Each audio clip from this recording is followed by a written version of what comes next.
so, big announcement here today with Safety Kleen. Yeah, I'm glad to have Safety Kleen here, and you know, just been a big part of my career from start to finish, and so really cool to be here at PRI with these guys and announce we're running full-time in Trans Am next year.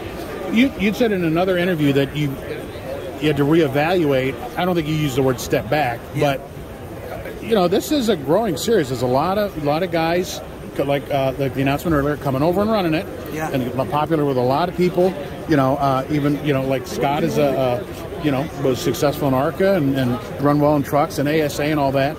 So maybe you're a trendsetter. Maybe you opened in the door. Is that part of the feeling? Well, I feel like NASCAR guys have been doing this kind of on the side for a long time, you know, and I think that this is going to be a big opportunity for me just to open some doors into the NASCAR world, you know, and get some of those guys over here working on our road racing skills. You know, there's a lot of talented young drivers in this series, a lot of talented old drivers in this series, so a lot of stuff to learn, and road course racing is becoming a bigger and bigger part of NASCAR, so this is going to be very important in the future. How did the connection with Scott Legacy's team come about?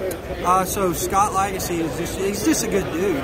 We've known him for a long time, and Greg Stedman working with us now used to work with us at the race team, and now he works with us at Petty's Garage, and so he came over and hooked us up with Scott, and a couple weeks ago this was a concept, and now we're at PR show with a car, so this is really cool. And so this came together in a couple weeks. Yeah, so wow. Last 2 weeks ago, week before Thanksgiving, this car was a bare chassis, and now it's sitting at PRI, and it's announced. Safety Kleen's all about it on board, and Tony Perella has been a big help with everything, so just really excited about the opportunity. What's the long-term goals?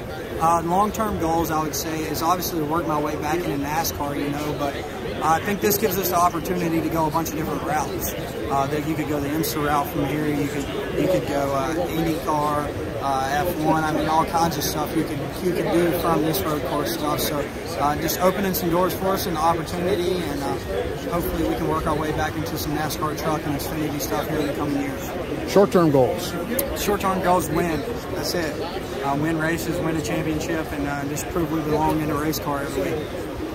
I don't know if you saw that change in my expression when you said IndyCar or Formula One. Could we see some Petty blood at running Indy or Formula One? Well, we had Andretti's running the 43 cars back in the day, right? So we're about due for something like that.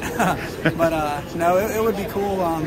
This should just be a cool opportunity. You know, I just love to race, anything with four wheels and a motor. So whatever I get the opportunity to run, I plan on doing that. So I know it's going to be a weird question. You know, with grandfather and Uncle Dale, you know, more or less circle track racing. Was there any kind of advice they could give you? There's road racing here and these kind of cars? Racing's racing, right? So, I mean, they know the gist of about everything, and they're a lot smarter than they put on, right? You know, that's true. They know a lot of stuff. They're still pretty sharp. I think I'm going to lean on Scott a lot to learn how to turn right and left this year, you know. But I think that we'll be competitive. I know we will. Now, have you met Scott's dad? He's another accomplished road racer. Scott Sr. is very good people as well. I mean, I've got to work with those guys a little bit and look forward to getting to know them more. So 2023, what's your first race? Sebring, February 23rd will be our first race. On a personal level, maybe discuss your feelings. You know, excited, nervous, both, no, all? I mean, I'm just super excited and thankful, man. I mean, last year at this time, I was sitting on the couch and didn't know what I was going to do, if I was ever going to race again. And so for something like this just to come about, you know, after the year that 2022 was on my racing career, you know, just for me to have this kind of opportunity is big for me and my family, and still try and continue on the Petty legacy. Perfect. Thank you, buddy. Have a good one.